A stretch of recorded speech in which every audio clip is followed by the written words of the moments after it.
Every so often, the Sports Hangover touches on mature topics. Discretion is advised. Welcome to the Sports Hangover. I'm Michael Benatar, alongside, like always, the gorgeous Jeremy Garrison. And this week, Jeremy, you were at an event, covering an event, a live event, a sporting event. It's a big deal. It's a mouthful, so you didn't want to say it, so I'll say it. It was the WGC World Golf Championship, Cadillac Championship at Doral. You got all that? Yeah. So this is for fans of golfing. Golf. And by the way, golf was the second highest rated sport on TV this weekend, which is interesting. So people finally watched, and you know what that means, Mike? Guess who won? Who won? Tiger Woods. Well, can I say something about the TV? I don't think there were any. I mean, I know hockey was on TV, but it's not as a big of an event. And I guess there was some basketball. I don't know.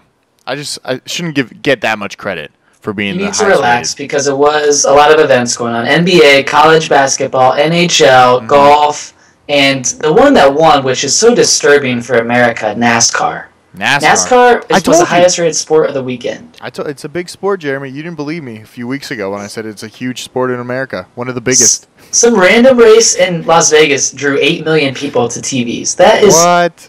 It's a lot of people. They drive around the track. It's so obnoxious. But yeah, I was in Miami at Doral, Trump's course. I said hello to Donald Trump. He is a slob. He had his shirt untucked and he had a red hat on. Very sloppy was Trump. But I got to see a lot of action inside the ropes. You know, Tiger and Rory, they are really good friends. You know, we've talked a lot about those guys. Tiger was on point all week long. He was putting lights out. He had 100 putts in 72 holes. Does that make sense to you? Yeah. So he putted 100 times in 72 holes. So that's a lot of one putts, which is really hard to do. Does that make sense? That makes total sense. Because normally you're supposed to two putt. That'd be like 150 putts. He had 100 putts, which is just crazy. It'd probably be somewhere in the 200, 300 range. But one of the things was Dustin Johnson. You know, we all know he's with Paulina Gretzky. We do. And I was looking for her as Dustin came around. She was nowhere to be found. But then the Instagram photos pop up. She's at the beach hanging out while Dustin's playing golf. That's a good deal for her. Now, I think she was hanging out with her, this is getting scandally here, but I do follow her, so I see her. I think like his brother or something, hanging out on the beach. Now, this would kind of piss me off if I was dating her. I would want her there and supporting me, like watching me play. Maybe not at every event, but if you happen to come to Miami, why not stop by one day and just watch me play? Because I don't really think she knows what he does on the course. I think she just parties all day, he's done at night, and then they hang out. Isn't it her right to do what she wants during the day and they meet up at night? I mean, if she's at the beach and she doesn't live in Florida, she lives in California. She's rarely in Miami. Oh, well, on the beach. It's not. She has a beach here. Why can't she go support him for What is she going to do walking around the course? She's going to be mobbed herself at this point because people like her. I would have talked to her and possibly asked her for her number or things like that. She would have been mobbed. I disagree with you on that. I did go out to South Beach. I went to the Clevelander on Thursday. That was it was spring break, Mike, so a lot of young ladies were around. Did any of the young ladies talk to you, maybe see your hotel room? Whoa, I'm a little old for the young lady crowd, which is really unfortunate. I did get to stay right at Trump's resort, which was really nice. Yeah. He's actually blowing it up. It was really interesting. The course, they played the tournament Thursday through Sunday. Tiger won on Sunday. Big deal for him. Monday, they brought in the bulldozers. They're tearing up the entire course, and Trump is redesigning it in time for next year's tournament, which is really interesting. That's impressive. And talking about construction, Jeremy, bringing it back to my coast. Way to go. L.A. You like that segue? Yeah, that was really good. That was really good.